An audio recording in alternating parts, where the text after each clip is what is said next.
Well, obviously, it was a really good win for our team. We're down 5 runs, after one inning, and they did a good job against Wicklander. The zone was really tight tonight, and he got behind in the count.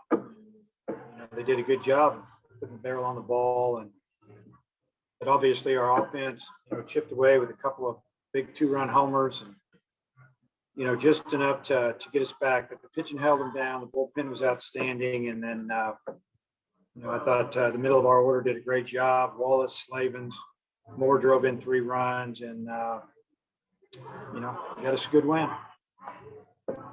Hutch, start us off, please. Speak up. We have a wedding going on behind us.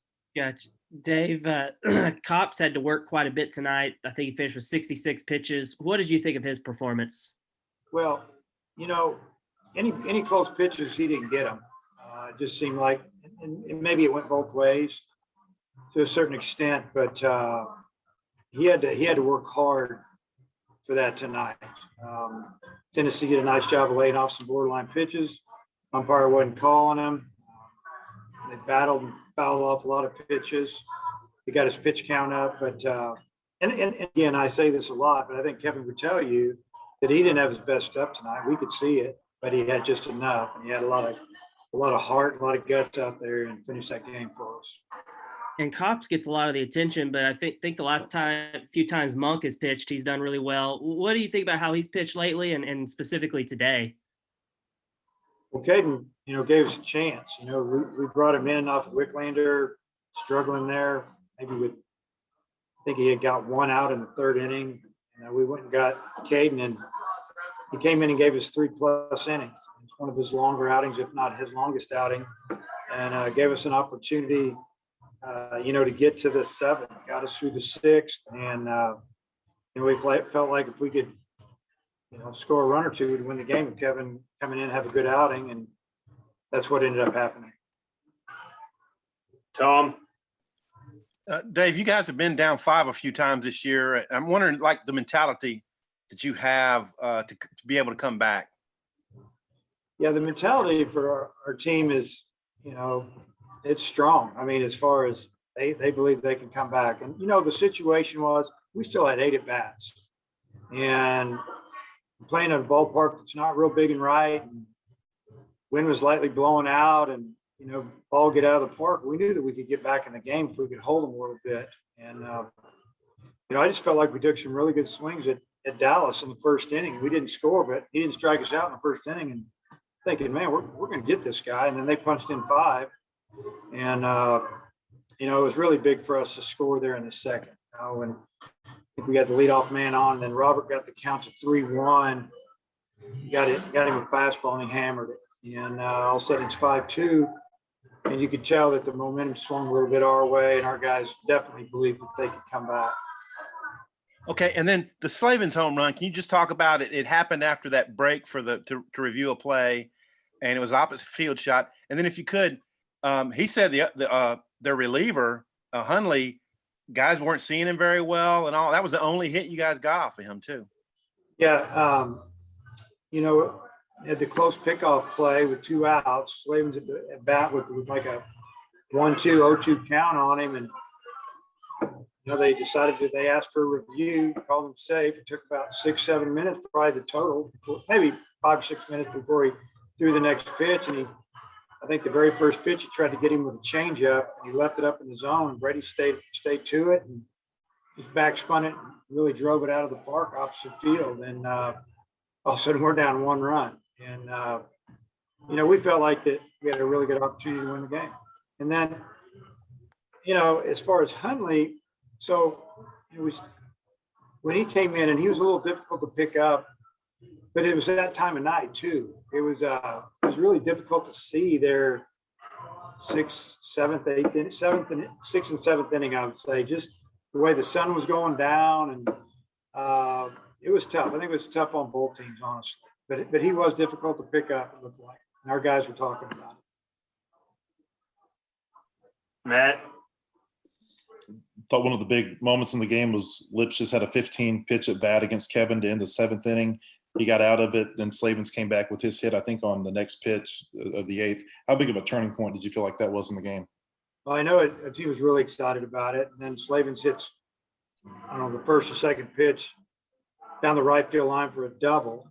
And obviously we're thinking we got to score this run. We've got to score this run with Kevin out there. He's using a lot of pitches. And, then I think the pitcher and the catcher got crossed up. I think he was expecting an off-speed pitch, and he drilled him with a fastball, went to the backstop. We got a runner at third, nobody out. And then Franklin hits a line drive about 100 plus miles an hour, and third baseman catches it. And kind of think, wow. And then Robert did a great job of, driving the ball to the wall. If he had pulled it another 15 feet to the right, we probably would have got out of the park. But we had the lead, and that was the main thing. It was a big play. And then you said Kevin didn't have his best stuff, but he got out of that jam. He got out of the next inning with Liam Spence on a 3-2 pitch. Just the key pitches that he made tonight. What did you think of those? Well, I didn't hear everything you said right there. I just didn't hear you. Basically, how he got out of the 7th and 8th innings. You said he didn't have his best stuff, but he still was able to make the big pitches. What did you think of him in those key moments? No, I mean, I mentioned it earlier. I thought his stuff was not his best, and he just gutted it up. He pitched on a lot of heart and toughness, and he just kept fighting him out there. And, he made a few good pitches, though, but he just didn't make as many as normal. And then there were some pitches that we thought were in the zone, and so did Casey back there. I mean, you could tell by the way Casey was acting and body language, and umpire wasn't giving him to him. I mean, Kevin's ball's cutting and diving, and it does it late a lot of times. And I just think he gave up on some of them. They were in the zone. If they weren't up, they weren't up. And if they were over the plate, they were strikes. And I don't know why he didn't call strikes. Nate? Just how important for tomorrow to get at least 5 or more out of Paulette with the relief situation the way it is. Yeah, I mean, we know that, and Peyton needs to give us a really good ball game tomorrow. And we play at noon. It's going to be sunny and windy, and ball's going to travel. And they're throwing a left-hander, throws a lot of strikes. We need to do a good job against him, but our starting pitching, they need to give us some innings. The bullpen pitched more than the starters did tonight. Both of them did. So. Tomorrow's the day that, we really need that starter to step up and give us 5+.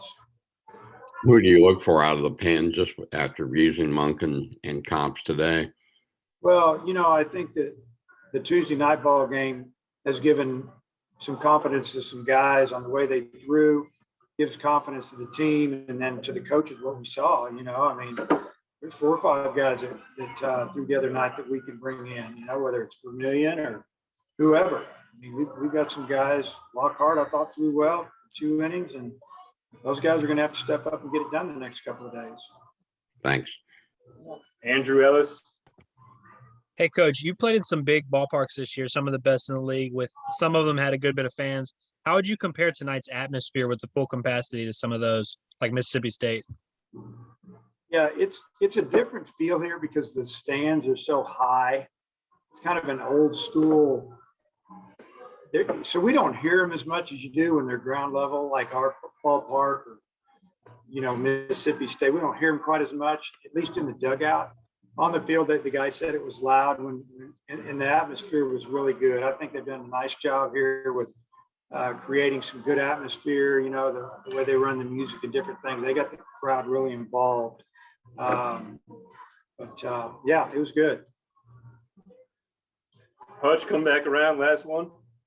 Yeah, Dave, obviously Slavens had the opposite field home run. He also had another fly out to the opposite field. Several other guys, it seemed like, went the opposite way. Was that part of the game plan, or is it just kind of how it happens?